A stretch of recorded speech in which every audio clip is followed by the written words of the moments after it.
It's just before dawn, and we're out tracking game at Quandwe.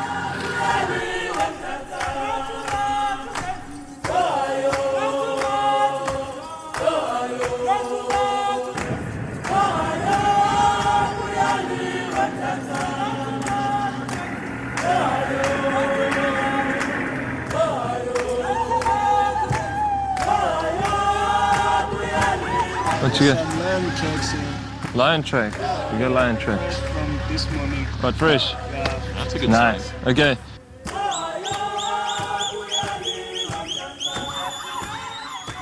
Yeah, there's the kill there next to that bush. I can't see what it is from here. Looks like the lions are done with it, but we're just going to go a little bit closer and see if we can have a look. There we go. You can see a couple of horns there. Long, very long. Very long, yeah. It looks like an oryx. The lions look like they've moved off. They're probably in the area, but they're not lying around here, so I'm just going to jump off quick and have a look. So it doesn't smell that bad yet, which is telling me that it's not that old. You can see the horns here. It's still quite heavy. It looks like it's fresh enough for these animals to be quite close by. So let's go and have a look around the area and see if we get lucky.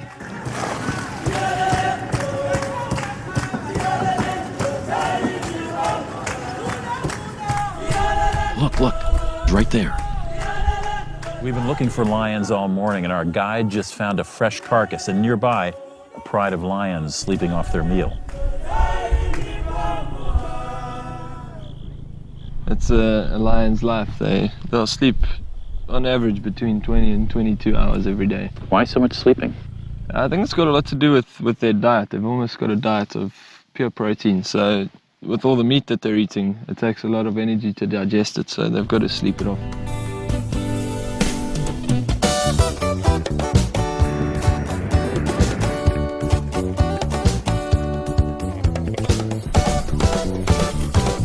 Wildlife safaris are making a comeback in South Africa.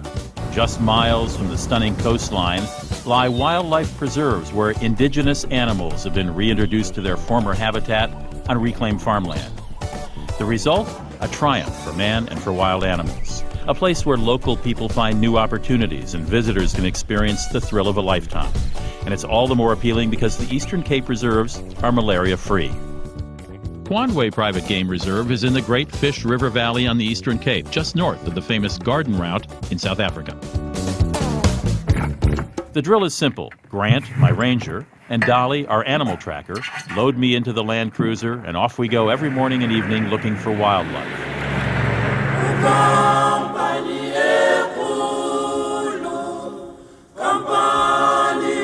It's over the hill for cheetahs today, maybe. Yeah, the area, like Dali was saying, this is where they were seen most recently as well. And Now you're saying plural. Do they travel together? yeah.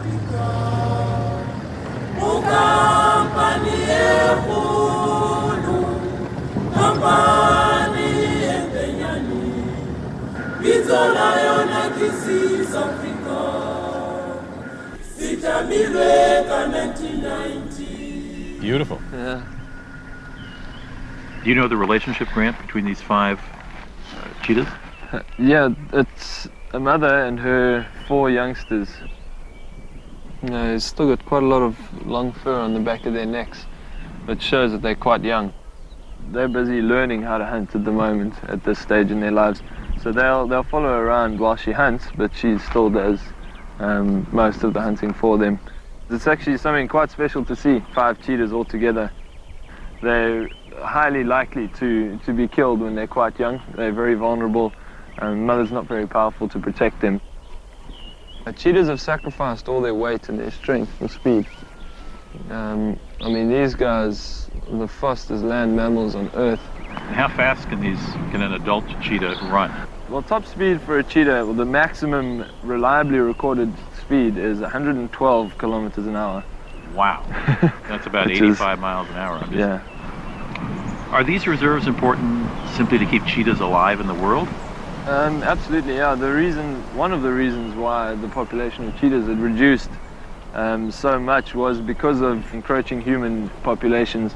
So the more of these reserves we've got and the more of them that we can join together, the bigger these areas become and the more space the cheetahs have got to run around in again.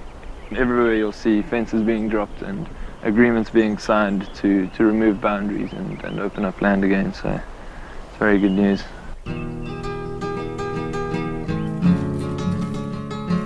Over the centuries, European settlers cleared many of the animals from this land. Today, their former farmland is being turned into game reserves and restocked with indigenous wildlife. The success is astounding. The number of white rhinos, for example, had decreased to fewer than 50 around 100 years ago. Now they number more than 7,000. The secret? Finding ways to preserve animals, finance local communities, and make enough money to sustain this model through high-end ecotourism. It's a model Quandway and its parent company called And Beyond have employed all over Africa. Angus, what is the history of Quandway and this land it's on? Well, to take you way back, this was essentially one of the finest wildlife areas in Africa. The Great Fish River Valley was very well known for huge numbers of animals, herds of elephant of up to 3,000 strong. This is the area that the Cape Lion walked in. And then slowly the land changed with more and more settlement, and people tried to farm here. So picture the landscape with fences, gates, paddocks, windmills, and all those sorts of things. So when we came here, we had to take all of that down. So it's been a fantastic experience, really reclaiming the land back to something like what it was, sort of 200 years ago.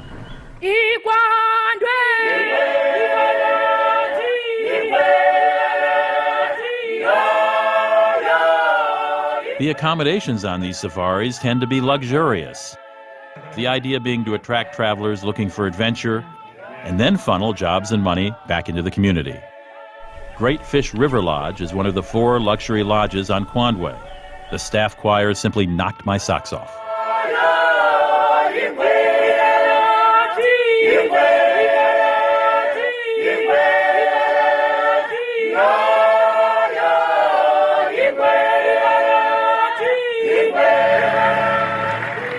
En route to spot the Big Five, we catch glimpses of all kinds of wildlife, from comical warthogs to spiral-horned kudu to eland, large antelopes with swaying neck dewlaps.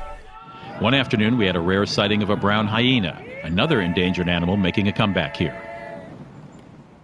I think that you'll notice when you're here that the animals react very naturally around the vehicle. You'll see them going about their natural behavior, and that's actually what's important and often what the guests enjoy the most. Why are animals so natural around vehicles? I haven't been inside the head of an animal yet, but this is how I think it works, is that they don't see the human beings inside the vehicle. They just see the vehicle. That's why we don't change the shape of the vehicle. They get used to it. And you're almost like this neutral creature cruising around. And after a while, they've become so used to you that they just carry on with their normal day. We're going to go and try for this herd of elephants that was nearby. They're up towards the top of those mountains over there, so we've got to make our way up there, which is going to take a little while, but we should get them.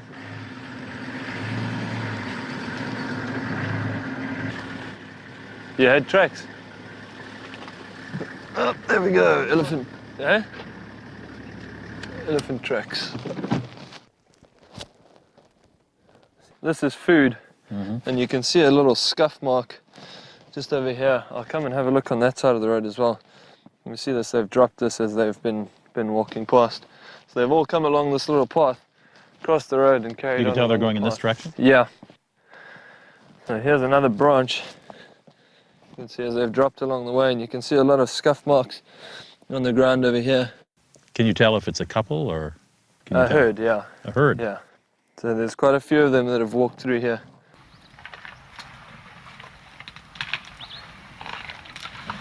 So you've got to be ready to go if we have to.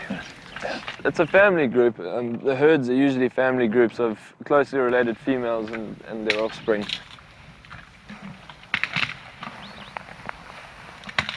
This guy's very big. Yeah, he is big. He's the biggest or oldest bull that we've got on Quandway.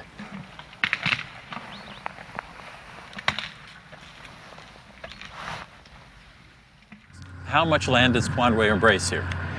It's about 55,000 acres. of land. Yeah. And how many guests at any one time could be here? Only 44.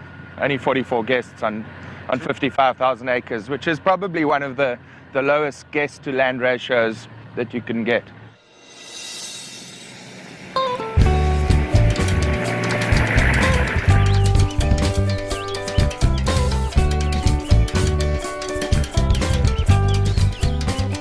On our next wildlife junket, we discovered a mother rhino and her baby being doggedly pursued by a male.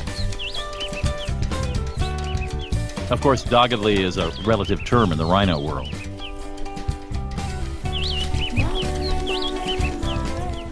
Doesn't look like this rhino hookup's going to happen.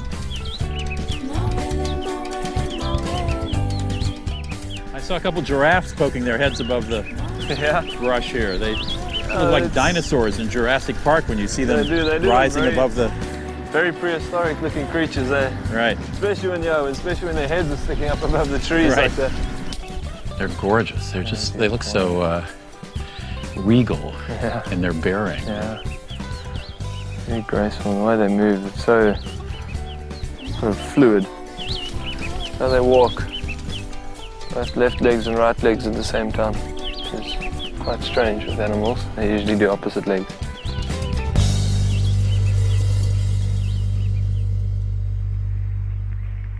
At Quanway, guests have the opportunity to take ranger-led bushwalks, another chance to feed me to the animals. You know, a lot of companies don't allow folks to walk around in the bush. Why does Quanway? Well, within our whole company, we all do it on all our reserves. Because it offers such a unique perspective of the bush, it's so different to driving around in a vehicle. And we do it in the safest way possible. I mean, we won't go walking in an area where we know that there's been potentially dangerous game over the last few days. And if we do see any fresh signs of animals like that, then we move out of the area and try and avoid them. I appreciate that. Yeah, I do as well.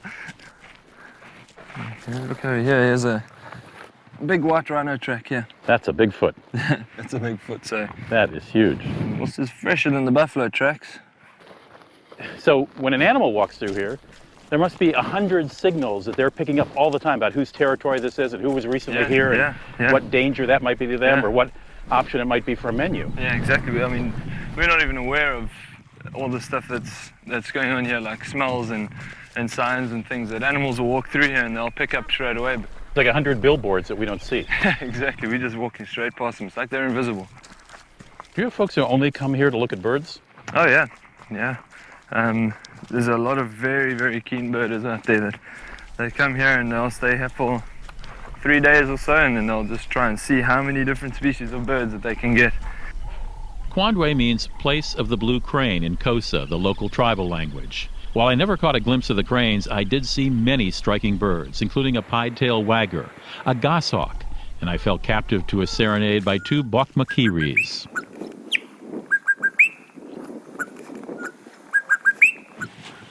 There, Dolly's also seen Also, male lion. Yeah, so the lion's in the area somewhere, which is good news.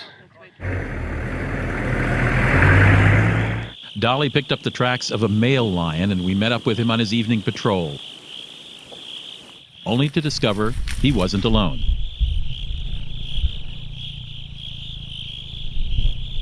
What lionesses can do as well is come into a false estrus, which will help them bond with a male, but not conceive a litter of cubs. Even though she might not conceive, she's just trying to strengthen that bond between the two of them. The amazing thing about the mating we just saw is this is the same lioness who was with his rival only the day before. So clearly something's going on here. Is there an advantage to her in having a male lion as a partner? I mean, it's a protection? Yeah, exactly. It's protection, and what he's actually defending is this ground and his lionesses. And the one thing that's going to keep this lioness here is obviously the knowledge that she's being protected by this male and the availability of food and water, which in this area is quite plentiful. So he's got a good piece of real estate.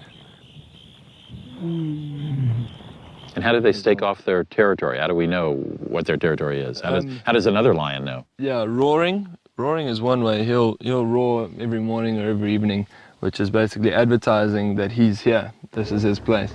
And then he'll also do territorial patrols, where he'll walk all the way around the boundaries of his territory, and he'll lay down scents all over the place, like a house cat does when it walks up against the wall or against your leg and it brushes the side of its face.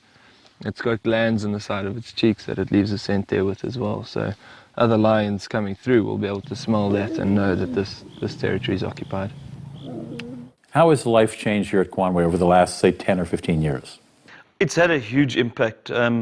This has gone from a farming community to something that's very different. Of course, employment is the one thing, but the skills that these communities have now acquired through tourism, it's had a huge impact, not only economically, but certainly on the development of this community.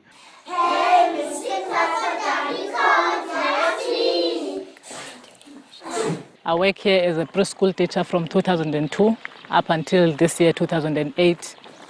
How many children attend? We've got 25 kids, different ages, starting from 2 years up to 6 years.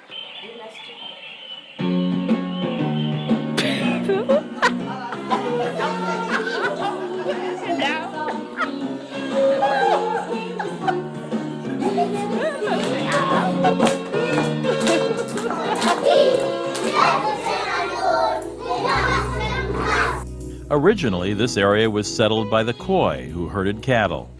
In the 17th century, the Xhosa tribe arrived and dominated. European farmers arrived not long afterwards. Nelson Mandela is of Xhosa descent, and the Xhosa speak with a distinctive clicking sound. When you speak in your native language, you have 3 different clicking sounds you make to express different words. And I understand you have a nursery rhyme that helped you learn that. Can you do that nursery rhyme for us? Easy for you to say.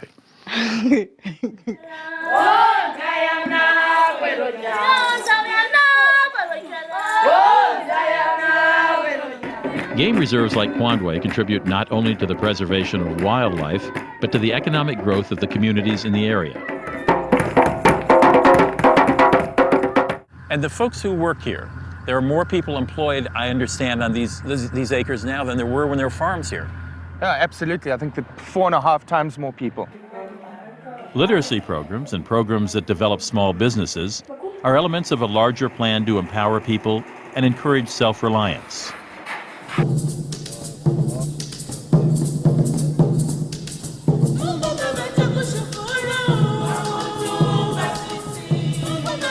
Dolly, what are you looking for when you're tracking? When you're trekking, you're looking for quite a few activities. They come out on the ground. Sometimes you're looking for track marks crossing the road. You're looking for tracks. Sometimes you're listening for alarm calls from the animal.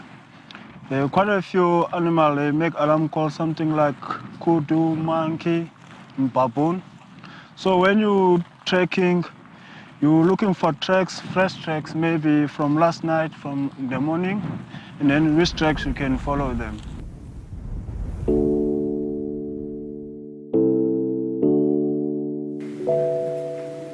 I had the distinct pleasure of staying at Melton Lodge, where guests dine in grand style. Thank you very, very much. Thanks. The food here at Kwanwe is terrific, and I figure the lions appreciate it if I had a little more meat on my bones. Small groups can rent out Melton's 4-bedroom lodge entirely for themselves, and that includes the ranger and tracker. There, in addition to first-class lodging on the edge of the bush, a devoted cook and staff tend to your every need.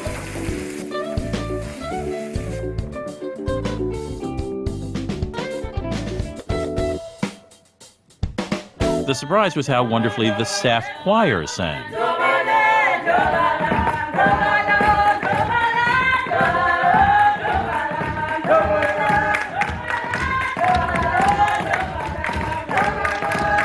Melton's choir and their rivals at River Lodge compete with other choirs on reserves throughout Africa.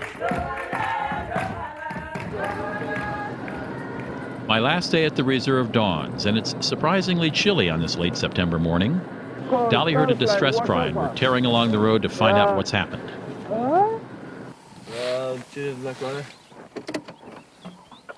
I'll just be here alone. Yeah, when you're in the car, then that's fine. So I'll keep that in mind. Thanks. don't worry about it.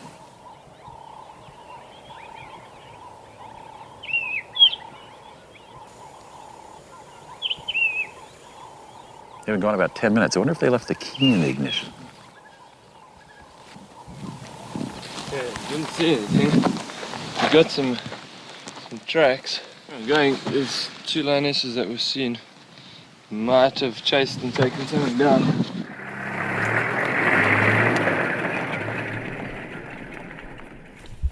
The interesting thing about this situation here is that these 2 lionesses didn't kill this hartebeest for themselves. They were actually right over that ridge, and there was 2 male cheetahs here who chased and killed this hartebeest. And then what happened is, with the distress calls of the hartebeest, the lionesses heard that, and that's what brought them down here.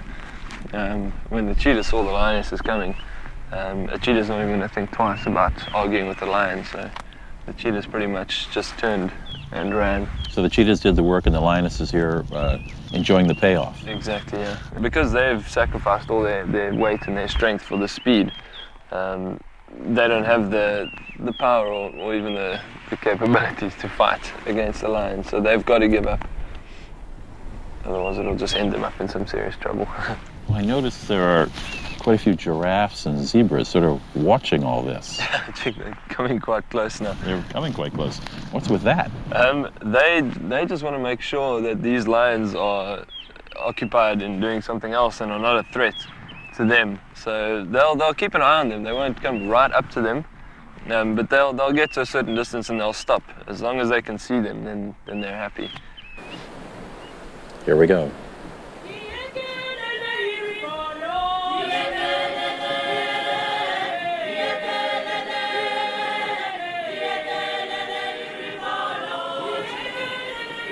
Kwandwe may be the hardest place I've ever had to leave. Never have I leapt out of bed before dawn so enthusiastically, or bemoaned the setting of the sun on a patrolling lion. I think I could really spend my life watching a cheetah yawn, a lion stalk, warthogs turn tail and run, or giraffes stare with unbridled curiosity. Perhaps in time these animals will regain some of the full breadth of their territories as fences drop and reserves are united. As visitors, we should contribute, do our part to bring both preservation and responsible wildlife tourism to Africa. When you realize you're part of the food chain in Africa, you've really arrived. Reporting from South Africa, I'm Rudy Maxa. See you next time. I hope. Lodging in South Africa is unusually varied, running the gamut from homestays in townships and B&Bs to top-flight hotels such as Cape Grace and Cape Town. In between are quirky, distinctive hotels that spare no luxury, such as Trogan, a glass-walled getaway tucked in a forest along the garden route that makes you feel as if you're in a 5-star treehouse. And of course, the comforts of safari accommodations often surprise first-time visitors who expect an outdoor summer camp-like experience. Jewelry, textiles, and hand-carved wood objects are great deals in South Africa. The open street markets usually have the best prices, and bargaining is common and accepted. Specialty shops, such as African Image in downtown Cape Town, often have unusual collector items from all over the continent. Don't be fooled. Just because you can pick up a bottle of South African wine for only $7 or $8 while visiting the country doesn't mean it's not good stuff. That's the going price for many mainstream wines, and that's why they're inexpensive in your hometown wine shop as well. The country is known for its robust reds, bold whites, and delicate sparkling wines. All are a great match for the local cuisine that often includes wild game. Salute.